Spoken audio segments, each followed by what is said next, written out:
అంటే తెలుగు రాష్ట్రాల్లో తెలియని వారు ఉండరు. తన నటన, డాన్సులతో ఎందరో అభిమానులను సొంతం చేసుకుంది. అంతేకాకుండా వరుస సినిమాలు తీస్తూ బిజీ అయిపోయింది. పెళ్లి సందడిలో తన అందం, అభినయంతో ఆకట్టుకొని వరుస ఆఫర్లను కొట్టేసింది.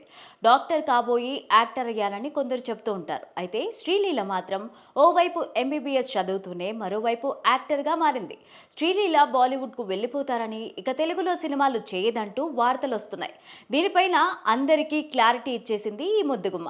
ఒక్కసారిగా ధమాకా, ఆదికేశవ, గుంటూరు కారం, స్కంద, భగవంత్ కేసరి సినిమాలో ఇలా వరుస సినిమాలతో తెలుగు ప్రేక్షకులను ఉక్కిరిబిక్కిరి చేసింది శ్రీలీల.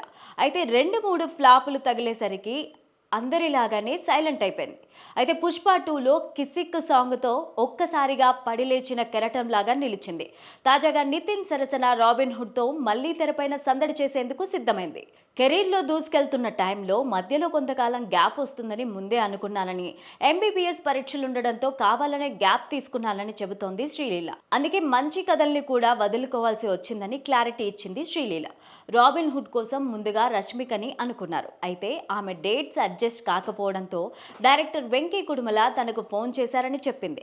రష్మిక సలహాతోనే ఈ సినిమా ఒప్పుకున్నానంది ఈ ముద్దుగుమ్మ. ఈ మధ్య బాలీవుడ్ లో ఎక్కువగా కనిపిస్తున్నానని అందరూ అడుగుతున్నారని, ముందుగా తెలుగు అమ్మాయిలని, తెలుగు చిత్ర పరిశ్రమ నా పుట్టినిల్లు లాంటిదని శ్రీలీల కుండబద్దలు కొట్టేసింది. ఎక్కడికి వెళ్ళినా నా ప్రాతినిధ్యం టాలీవుడ్కే. ఇతర భాషల్లో ఛాన్సులు వచ్చినా బ్యాలెన్స్ చేసుకోగలను. ఎక్కడికి వెళ్ళినా తెలుగు అమ్మాయిగా అందరూ గర్వపడేలా చేయాలన్నదే నా లక్ష్యం అంటూ చెప్పింది. భగవంత్ కేసరి సినిమా నా కెరీర్ పైన చాలా ప్రభావమే చూపించింది. ఆ మూవీ తర్వాత నేను ఎక్కడికి వెళ్ళినా విజ్జీ పాప అని పిలిచేసేవారని, అలాంటి బలమైన పాత్రలు కెరీర్లో తొలినాళ్లలోనే రావడం నా అదృష్టమని చెప్పుకొచ్చింది శ్రీలీల.